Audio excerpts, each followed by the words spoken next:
வேதமே வெளிச்சம், என் பாதிக்கு அது தீபம். வேதமே வெளிச்சம், என் பாதிக்கு அது தீபம். அது காட்டும் பாதையில் நித்தமும் நடந்திடுவேன். அது என்னை மகிமையில் சேர்த்திடும்.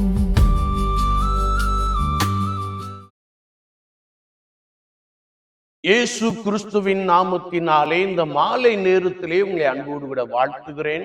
வேதத்தின் வெளிச்சம் என்ற நிகழ்விலே அழைப்பை குறித்து நாம் தியானித்துக் கொண்டே இருக்கிறோம்.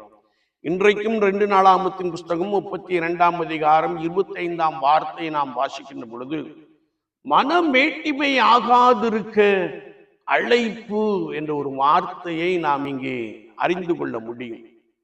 எசேக்கியா ராஜா ஆண்டவர் செய்த உபகாரங்கள், நன்மைகள் எல்லாவற்றையும் மறந்து மனமேட்டிமையானான்.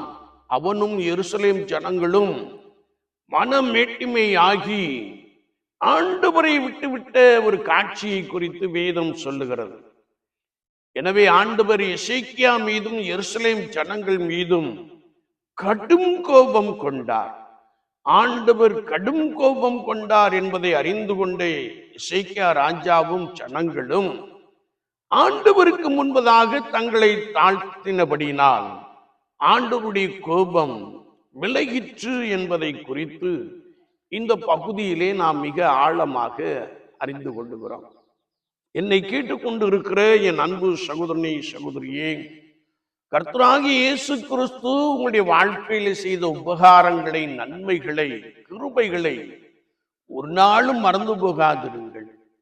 நீங்கள் அப்படி மறந்து போனால் உங்கள் இருதயம் மனம் மேட்டிமை ஆகி கர்த்தருக்கு விரோதமாய் செயல்படுகிற வழிகளிலே இழுத்து செல்லப்படுகிற ஒரு காட்சியை நீங்கள் காண முடியும். எனவேதான் நீங்கள் கர்த்தருக்கு முன்பதாக உங்களை ஒவ்வொரு நாளும் நிறுத்தி நோக்கி பார்த்து ஆண்டவருடைய கிருபைகளை எண்ணி எண்ணி கர்த்தருக்கு முன்பதாக தாழ்மைப்படுங்கள், அப்பொழுது அவர் உங்களை உயர்த்துவார் என்ற வார்த்தையின்படியே ஒவ்வொரு நாளும் கர்த்தருக்கு முன்பதாக நம்மை தாழ்த்துவோம். நம்முடைய வாழ்க்கையிலே மனமேட்டிமை காணப்படுகின்ற பொழுது ஆண்டவர் கடும் கோபம் கொள்ளுகிறார் என்பதை இந்த பகுதி மிக தெளிவாக கற்றுக் கொடுக்கிறது. எனவேதான் வேதத்தை நாம் வாசிக்கின்ற பொழுது, பெருமையுள்ளவர்களுக்கு தேவன் எதிர்த்து நிற்கிறார், தாழ்மையுள்ளவர்களுக்கு கிருபை அளிக்கிறார், தன்னைத்தான் தாழ்த்துகிற எவனும் உயர்த்தப்படுவான் என்ற வசனங்களை நாம் வேதத்தின் அடிப்படையிலே மிக ஆழமாக அறிந்து கொள்ள முடியும். எனக்கு அன்பான தெய்வ ஜனங்களே, விசுவாச வாழ்க்கையிலே ஒவ்வொரு நாளும் கர்த்தருக்கு முன்பதாக நாம் தாழ்மைப்படுவோம். நம்மை தாழ்த்தி கர்த்தருடைய சமூகத்திலே நாம் விண்ணப்பம் பண்ணுகின்ற பொழுது ஆண்டவர் அந்த விண்ணப்பத்தை கேட்டு நமக்கு மாத்திரமல்ல, தேசத்திற்கும் சேமத்தை கொடுக்க அவர் போதுமானவராக இருக்கிறார். எனவே அன்றாட ஜீவியத்திலே நமக்கு மனமேட்டிமை வேண்டாம், மனமேட்டிமை வேண்டாம். ஒருவேளை நாகமான் கடும் கோபம் கொண்டு திரும்பினான் என்று வேதம் சொல்லுகிறது. அவன் மனமேட்டிமையாய் காணப்பட்டான். யோர்தானை பார்க்கிலும் எங்கள் தேசத்தில் உள்ள ஆப்னாவும் பர்பாரும் நல்லதல்லோ என்று சொல்லி கடும் கோபம் கொண்டு திரும்பினான். அவனுடைய ஊழியர்கள் அவனிடத்திலே தயவாய் பேசினபடினாலே அவன் தன்னை தாழ்த்தினான், அவன் இறங்கினான் என்று வேதம் சொல்லுகிறது. அவன் தன்னை தாழ்த்தின பொழுது ஒருவேளை தன்னுடைய சரீரத்திலே காணப்பட்ட அந்த குஷ்டரோகம் என்னும் வியாதி அவன் யோர்தானிலே 7 விசை முழுகின பொழுது அவனுடைய சரீரம் ஒரு சிறுபிள்ளையின் சரீரத்தை போல மாறிவிட்டது.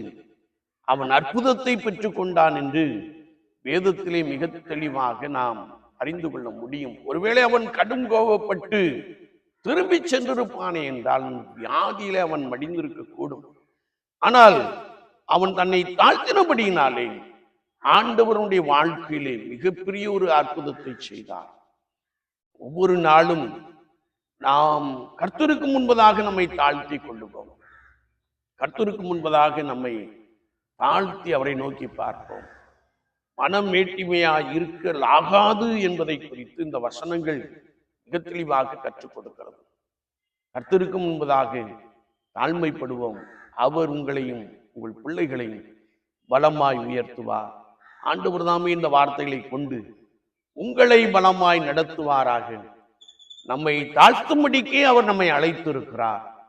அல்லது நான் மனம் மேட்டிமையாகாதிருக்கும்படிக்கு ஆண்டவர் நம்மை தெரிந்து கொண்டு இருக்கிறார், ஆண்டவர் நம்மை அழைத்திருக்கிறார் என்பதை நாம் நிதானித்து அறிந்து நம்மை கர்த்தருக்குள் இருக்கும்படியான ஒரு அனுபவத்தை பெற்றுக் கொள்வோம். ஆண்டவர் உங்களோடு கூட உங்களை ஆசீர்வதிப்பாராக. ஆமீன், ஆமீன்.